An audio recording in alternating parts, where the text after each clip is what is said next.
The night begins in silence, the Highlands cloaked in an unnatural stillness, as if the land itself is holding its breath before something terrible unfolds. Jamie Fraser wakes suddenly, his instincts screaming that something is wrong, though no sound breaks the quiet beyond the distant whisper of wind. Claire senses it too, a heaviness in the air, a feeling she cannot explain, like history itself is about to repeat its cruelest chapter. A fire is discovered at the edge of the estate, not wild and chaotic, but controlled and deliberate, a warning rather than an attack. The flames flicker like a signal, casting long shadows that seem to move on their own, and Jamie realizes this is not the work of ordinary raiders.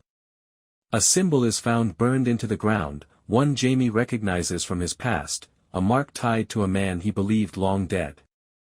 Fear settles in, not loud and panicked, but cold and calculating, the kind that seeps into the bones and refuses to leave.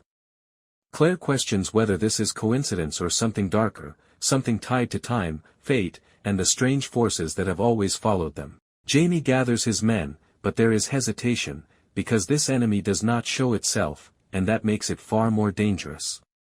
The following morning brings no answers, only more signs, livestock missing, doors left open, and whispers among the people that something unseen is watching.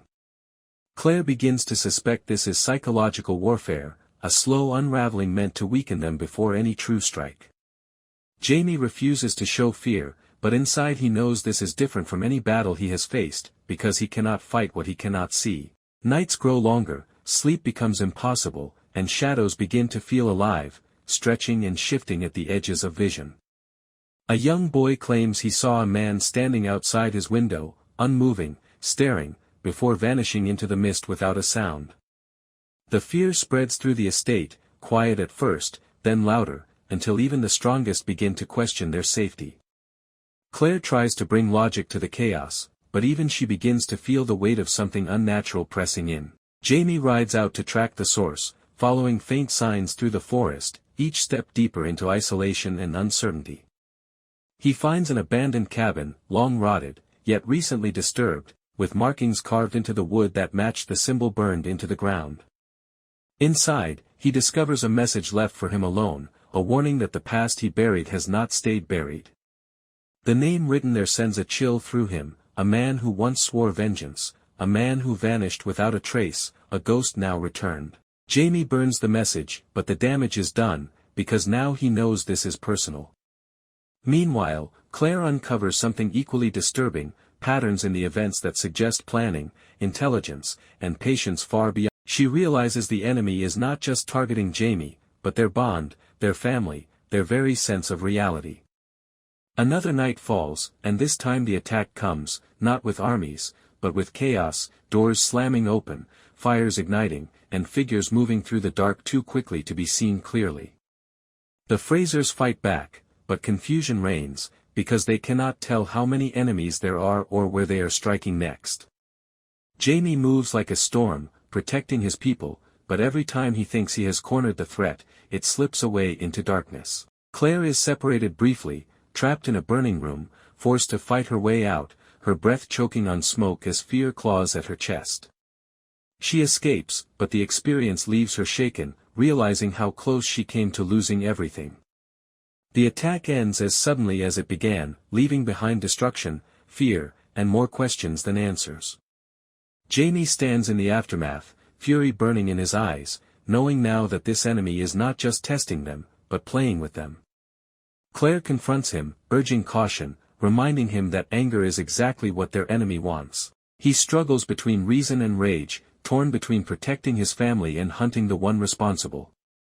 Another clue surfaces, leading Jamie to a final confrontation deep in the Highlands, where the mist is thick and the silence suffocating. There, he finally comes face to face with the man from his past, alive, changed, and consumed by vengeance. Words are exchanged, heavy with history, pain, and betrayal, before steel is drawn and the fight begins. It is brutal and personal, every strike carrying years of anger, regret, and unresolved wounds. Jamie gains the upper hand, but hesitates for a moment, and in that moment, the man escapes once again into the mist, leaving only a promise that this is far from over. Jamie returns, victorious yet defeated, because the threat still lingers, unseen but ever present. Claire meets him, understanding without words that this battle is not finished. The Highlands fall silent once more, but now the silence feels heavier, darker, as if something has awakened that cannot be put back to rest. Jamie and Claire stand together, watching the horizon, knowing that the next storm will not be one they can predict.